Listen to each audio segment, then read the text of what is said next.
পাঞ্জাবি তৈরি করার পরে মাত্র 1.5 মিটার কাপড় আমার কাছে থেকে গেছিলো, মানে এই যে পিসটা দেখছো, তো অবশ্যই তোমাদের পাঞ্জাবিটাও দেখাবো। তো এটা দিয়ে আমি একটা শর্ট কুর্তি বানাচ্ছি, আর এই কুর্তিটা বানাতে মাত্র 30 মিনিটের মধ্যে তোমরা কাটিং সেলাই করে নিতে পারবে। তো চলো খুব সহজভাবে দেখাই। প্রথমে দেখো যে কাপড়টা ছিল সেটাকে 4 ভাঁজ করে নিয়েছি। বন্ধ সাইড থেকে আগে পুটের মাপ নিতে হবে, যেটা পুট হবে সেটার হাফ করবে। হাফ করে নেওয়ার পরে এখানে দেখো আমি 1 ইঞ্চি ডাউন করছি, আর বন্ধ সাইড থেকে 2.5 ইঞ্চি নিয়ে জাস্ট এটার সাথে মিলিয়ে নিতে হবে। আমি যেভাবে বলছি তোমরা যদি সেভাবে করো তাহলে দেখবে তোমাদের কুর্তির ফিনিশিং খুবই ভালো আসবে। তারপরে এখানে মোহরা নামাতে হবে, পুট যা হবে মোহরা তাই নামিয়ে নেবে। এবার মোহরার লাইনটা সোজা করে, যেটা মোহরার লাইন শেষ হলো সেখান থেকে ছাতির মাপ।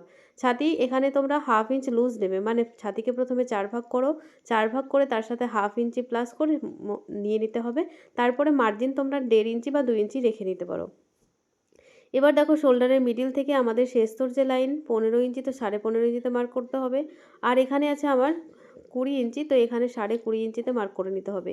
এবার এখান থেকে আমরা কি করব, যা শেষতর মেজারমেন্ট আছে, শেষতর 4 যেটা শেষতর হবে সেটাকেও সেম একই প্রসেসে করতে হবে। কি তোমাদের 4 ভাগ করতে হবে, তার সাথে 1/2 ইঞ্চি লুজ নিয়ে নিতে হবে ওটা ফিটিংসের মাপ। আর মার্জিন যেমনটা আমরা 1.5 ইঞ্চি বা 2 ইঞ্চি নেব সেটা শেষতরতেও নিয়ে নেব। এবার চলে আসবে আমাদের হিপ লাইন। হিপ লাইনও সেম একই প্রসেস হবে।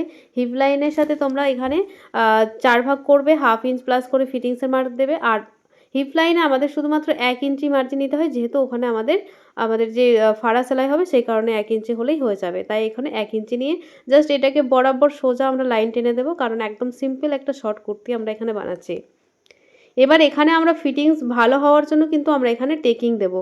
ঠিক আছে, এইভাবে তোমরা যদি টেকিং দিয়ে কুর্তি করো তাহলে ফিনিশিং কিন্তু খুবই ভালো আসবে। এবার মোহরাতে দেখো পিছন সাইডে আমরা 1 ইঞ্চি 2 সুত নিয়ে এরকমভাবে একটা ক্রস লাইন দিলাম, তারপরে এটাকে আমরা মিলিয়ে নিলাম। হালকা করে নিচে আমরা একটু ডাউন করে নিয়েছি, জাস্ট এটাকে সুন্দর করে আমাদের মোহরাটাকে শেপ দিয়ে নিতে হবে। এবার ভেতর দিকে 1 ইঞ্চি আমরা ভেতর দিকে আসব, তারপরে এটা আমাদের যে ডাউন করেছিলাম তার সাথে মিলিয়ে নেব। এবার ভেতর থেকে 1 ইঞ্চি নেব, 1 ইঞ্চি নিয়ে এরকমভাবে শেপ দিয়ে নেব। এটা হয়ে গেল আমাদের তালপাট। যেহেতু আমরা বোট নেকের ওপর করছি তার জন্য তালপাট তো অবশ্যই দিতে হবে। এবার আমরা 3 ইঞ্চি গলার চওড়া রাখছি, আর গলার ডিপ, পিছনের গলার ডিপ হচ্ছে 3.5 ইঞ্চি, বোট নেকের ওপর হচ্ছে যেহেতু 3.5 ইঞ্চি নিয়েছি। এবার এটাকে একটা জাস্ট শেপ দিয়ে নেব বোট নেকের মতো। সামনের গলার ডিপটা একটু বেশি হবে, দেখো এখানে সামনের গলার ডিপ আমি এখানে 6.5 ইঞ্চি রেখেছি। আর এখানে আমাদের যে শেপটা দিচ্ছি, এখানে তোমরা যে কোনো শেপ দিতে পারো, এখানে আমরা একটা সুইট হার্ট শেপ দিচ্ছি, তোমরা চাইলে যে কোনো শেপ এখানে দিতে পারো। বাস সামনে এবং পিছনের গলার ড্র আমাদের হয়ে গেছে। এবার আমাদের দেখো শোল্ডারের মিডিল থেকে পয়েন্টের মাপ নিতে হবে, পয়েন্ট প্লাস 1/2 ইঞ্চি, এবং পয়েন্ট থেকে পয়েন্টের দূরত্ব, এই দুটোর যে মিডিল হবে সেটাই কিন্তু আমাদের পয়েন্টের মাপ। এবার এখান থেকে আমাদের দেখো শেষতর লাইন দিয়েছি, শেষতর লাইন এরকমভাবে শেষতর লাইনের সাথে মিলিয়ে নিতে হবে পয়েন্টটাকে। এবং শেষতর লাইন থেকেও দেখো আমাদের প্রায় 2 বা 2.5 ইঞ্চি মতো নিচের দিকে নামাবো। এবার শেষতর লাইনে 2 সাইডে 1/2 ইঞ্চ করে মিডিলে দেবো। ঠিক এরকমভাবে কিন্তু আমরা একটা টেকিং দেবো। এই টেকিং দিলে কিন্তু কুর্তির ফিনিশিং খুবই ভালো আসে। যেহেতু আমরা মিডিলে টেকিং দিচ্ছি তাই শেষততেও কিন্তু আমরা যেটা টেকিং দিচ্ছি 1 ইঞ্চি সেটা এক্সট্রা নিয়ে নিলাম। এবার দেখো আমাদের যে বাইরের যে মোহরাটা আমরা পর থেকে শেপ দিলাম, মানে আমাদের সামনের পার্টে, সেই মোহরার সাথে দেখো আমাদের পয়েন্টের একটা সোজা দাগ দিয়ে নিলাম। চেক করবে কি সামনের পিছনের মোহরা আমাদের আছে 8.5 ইঞ্চি, সামনের মোহরা কিন্তু আমাদের বেশি হয়ে গেছে, তাই যতটা বেশি হয়েছে সেটা কিন্তু আমরা মাইনাস করে নেব।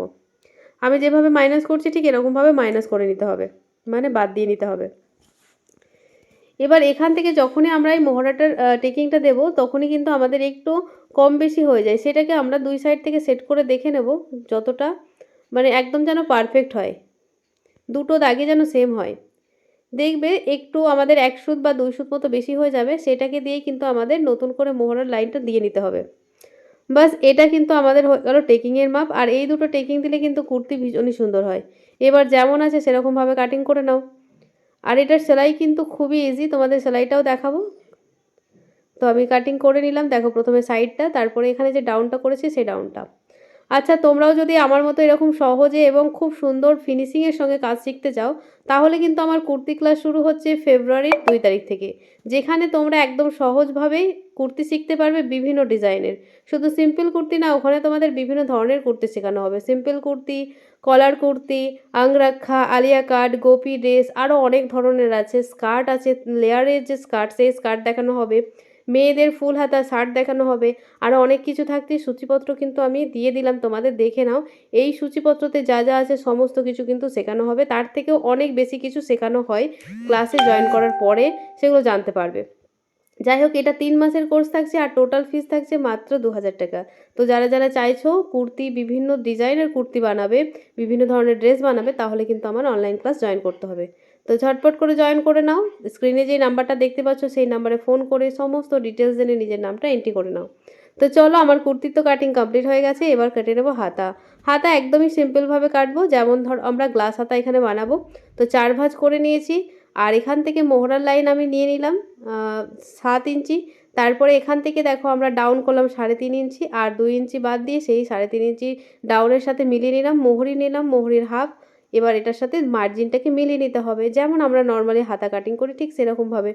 এবার এখানে যেহেতু তালপাট দিতে হবে, তাই আমাদের ফিটিংস লাইন থেকে আমাদের যে 2 ইঞ্চি যেটা ছিল সেখান থেকে আমরা দেখো একটা মিডিলে মার্ক করলাম, আর ভেতর দিকে 1.25 ইঞ্চ মতো নিয়ে এটাকে আমরা তালপাট কাট করে নেব। তো তালপাট তোমরা আগেও কাট করতে পারো, বা যখন তোমরা সেলাই করবে ঠিক সেই সময় যদি তালপাট কেটে নিতে পারো তো বেশি ভালো। অনেক সময় হয় তালপাট কাটার পরে সেলাই আমরা উল্টোপাল্টা করে ফেলি, তখন গিয়ে প্রবলেম হয়। তো আমি এখানে তালপাট এখন কাটবো না, আমি পরে কেটে নেব। তো আমাদের হাতা কিন্তু কমপ্লিট হয়ে গেছে কাটিং করা। পুরো কুর্তি কিন্তু আমাদের কাটিং হয়ে গেছে, খুবই তাড়াতাড়ি তোমরা কাটিং করতে পারবে। তো এর সেলাইয়ের ভিডিও নিয়ে অবশ্যই আসছি। তো চলো বন্ধুরা, আজকের মতন টাটা, দেখা হচ্ছে পরের ভিডিওতে।